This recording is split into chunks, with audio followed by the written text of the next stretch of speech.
मध्य प्रदेश में एनएमसी के कम फीस वाले नियम के लागू होने के बाद कट ऑफ में क्या बदलाव देखने को मिल सकते हैं, गवर्नमेंट कॉलेज की कट ऑफ कितनी नीचे जा सकती है, प्राइवेट की कितनी ऊपर जा सकती है। जैसा कि मैंने अपने लास्ट वीडियो में आप लोगों से पूछा था और आप में से कई सारे छात्रों ने इसकी मांग भी की थी। हाजिर हूं डेटा एनालिसिस का एक्सक्लूसिव वीडियो लेकर। नमस्कार, मैं हूं Prabhakar Bharti, medical admission counsellor. आप सबका स्वागत करता हूं। इस वीडियो में डेटा के बेसिस पे जानेंगे कि expected cut off Madhya Pradesh में क्या हो सकती है अगर एनएमसी का कम फीस वाला बिल एज इट इज लागू हो जाता है। तब एक्सपेक्टेड कट ऑफ के कई सारे डिपेंडेंट फैक्टर्स हैं जो कि अब तक सामने नहीं आए हैं, जैसे कि बाकी की 50% सीट का क्या होगा, सीट डिस्ट्रीब्यूशन किस तरीके से होगी। लेकिन एक आइडियल कंडीशन में हम 2021 की सिचुएशन पर इस रूल को कंसीडर करके एज अ सैंपल यह जान सकते हैं कि अगर यह नियम लागू होता है तो किस प्रकार के प्रभाव कट ऑफ पर देखने को मिल सकते हैं। लेकिन एक बात का ध्यान रखिएगा,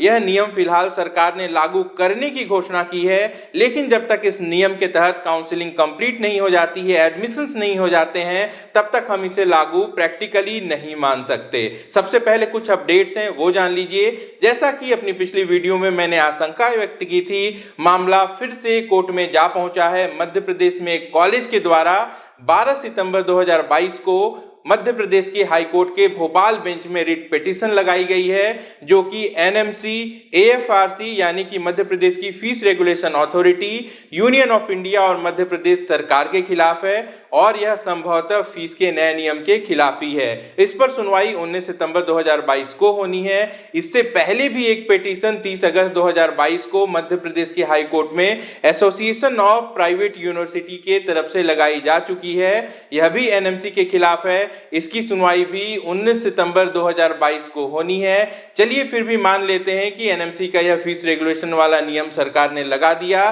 प्रभावशाली हो गया और अब यह देखते हैं कि गवर्नमेंट और प्राइवेट कॉलेज की कट ऑफ पर क्या असर पड़ सकता है। मैं आपको 2021 को आधार मानकर 2022 की मेरिट और नए नियमों को कोरिलेट करते हुए एक्सपेक्टेड सिचुएशन बताने वाला हूं। सबसे पहले गवर्नमेंट कॉलेजेस की 2021 की ओवरऑल कट ऑफ जान लीजिए। अनरिजर्व कैटेगरी क्लोज हुई थी 45,788 रैंक पर, स्कोर था 551। ओबीसी क्लोज हुई थी 49,679 रैंक पर, स्कोर था 545। ईडब्ल्यूएस क्लोज हुआ था 50,873 रैंक पर, स्कोर था 543। एससी क्लोज हुआ था 1,56,988 रैंक पर, स्कोर था 424। एसटी क्लोज हुआ था 2,96,610 रैंक पर, स्कोर था 328। प्राइवेट कॉलेजेस की ओवरऑल कट ऑफ भी जान लीजिए।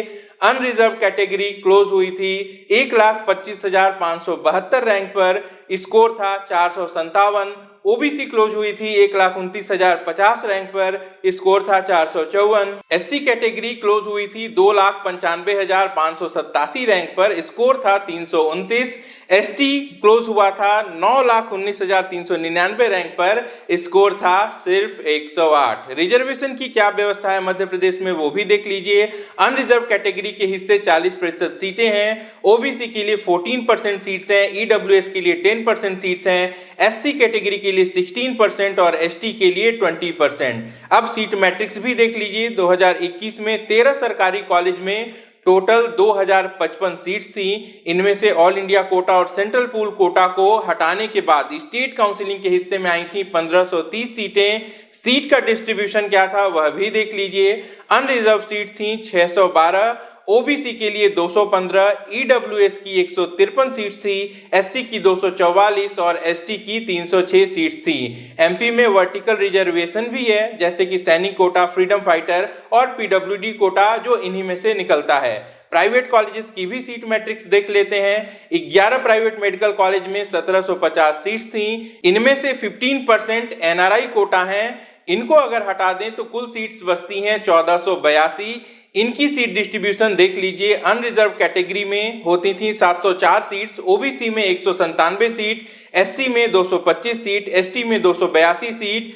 प्राइवेट में ईडब्ल्यूएस का कोटा नहीं मिलता है। यहाँ पे पीडब्ल्यूडी की सीट्स को मैंने एक्सक्लूड कर दिया है। अब एनएमसी का नियम लागू होगा तब क्या होगा वो देख लीजिए। प्राइवेट कॉलेजेस की आधी सीट सरकारी फीस पर आ जाएंगी। जैसा कि मध्य प्रदेश की सरकार ने बताया है कि 15% एनआरआई सीट्स को हटाने के बाद जो सीट्स बचेंगी उनको ही आधा किया जाएगा। तो हम 1482 सीट्स को आधा कर देते हैं। ऐसे में 741 सीटें ऐसी होंगी जो कि सरकारी फीस पर उपलब्ध होंगी और बाकी की 741 सीटें स्टेट कोटा में प्राइवेट कॉलेजेस के लिए जो भी फीस तय होगी उस पर दी जाएंगी। चूंकि प्राइवेट कॉलेजेस की सीट अब सरकारी फीस पर होगी तो नियम के मुताबिक इसमें ईडब्ल्यूएस का कोटा भी ऐड हो जाना चाहिए। ऐसे में प्राइवेट कॉलेजेस की जो भी सीटें आएंगी, जैसा कि हमने अभी देखा कि 741 सीटें आ रही हैं, इनके 50% जो कि अनरिजर्व में हुआ करती थी प्राइवेट में, इनमें से 10% सीटें अलग होकर ईडब्ल्यूएस कोटे में चली जाएंगी। सीट डिस्ट्रीब्यूशन कुछ इस तरीके से देखने को मिलेगा।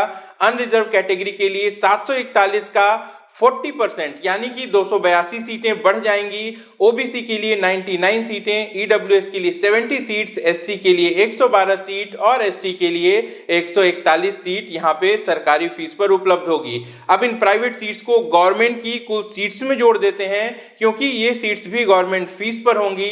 देखिए क्या डेटा निकलता है सामने। सरकारी फीस पर उपलब्ध अनरिजर्व की कुल सीट्स हो जाएंगी 894। जी हाँ, ओबीसी के लिए यह संख्या होगी 314, ईडब्ल्यूएस के लिए 223, एससी कैटेगरी के लिए 356 और एसटी कैटेगरी के लिए 447। अब आपको वो दिखा देता हूं जिसका आप इंतजार कर रहे हैं। प्राइवेट की आधी सीट गवर्नमेंट में ऐड करने के बाद अनरिजर्व कैटेगरी की कट ऑफ क्या हो सकती है।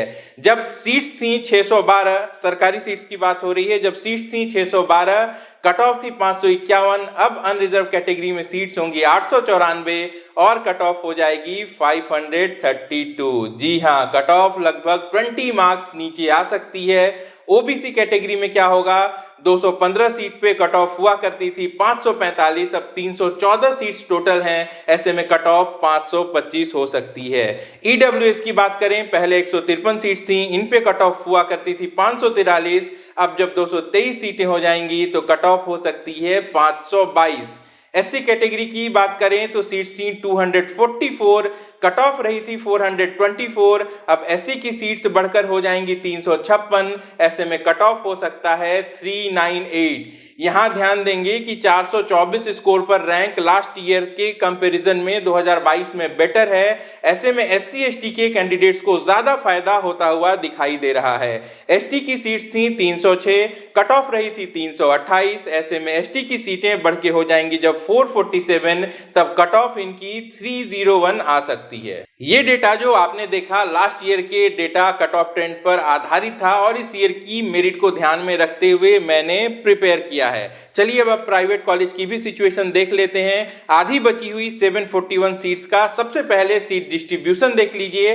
अनरिजर्व सीट्स होंगी 352, ओबीसी की सीट्स बचेंगी सिर्फ 99, एससी कोटे में 112 सीटें आएंगी, एसटी कोटे में 141 सीटें होंगी और अब एक्सपेक्टेड कट ऑफ इन पर क्या रहेगी वह भी देख लीजिए। पहले अनरिजर्व कैटेगरी में 704 सीटें थीं, अब होंगी 352 सीटें। कट ऑफ 457 थी लास्ट ईयर, यह बढ़कर हो सकती है 504। जी हाँ, 50 मार्क्स यहाँ पे इंक्रीमेंट देखने को मिल सकता है क्योंकि सीटें प्राइवेट की आधी हो जाएंगी। ऐसे ही ओबीसी की अगर स्थिति देखते हैं तो 197 सीटें हुआ करती थीं, यह घटकर 99 हो जाएंगी। ओबीसी की कट ऑफ पिछले साल 454 थी, ऐसे में इसकी कट ऑफ 500 के आसपास रह सकती है।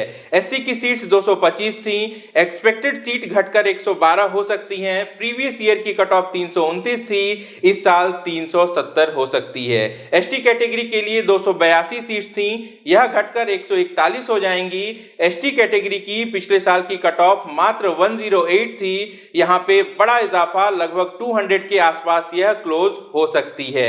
यह जानकारी मैंने आपको अपने रिसर्च के बेसिस पे और लास्ट ईयर के ट्रेंड के बेसिस पे, इस साल की मेरिट के बेसिस पे, नए नियमों के बेसिस पे सब कुछ कैलकुलेट करके प्रेजेंट की है। कैसी लगी जानकारी, कैसा लगा ये प्रेजेंटेशन, लाइक और कमेंट करके बताइएगा।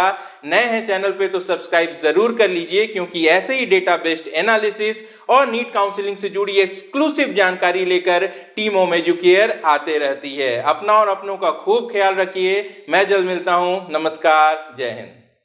अगर आप हमसे कांटेक्ट करना चाहते हैं या हमारी पेड सर्विसेज अवेल करना चाहते हैं तो आप वीडियो के डिस्क्रिप्शन में दिए गए लिंक पर क्लिक करके अपनी डिटेल्स भरिए। हमारी टीम बहुत जल्दी आपको कांटेक्ट करेगी।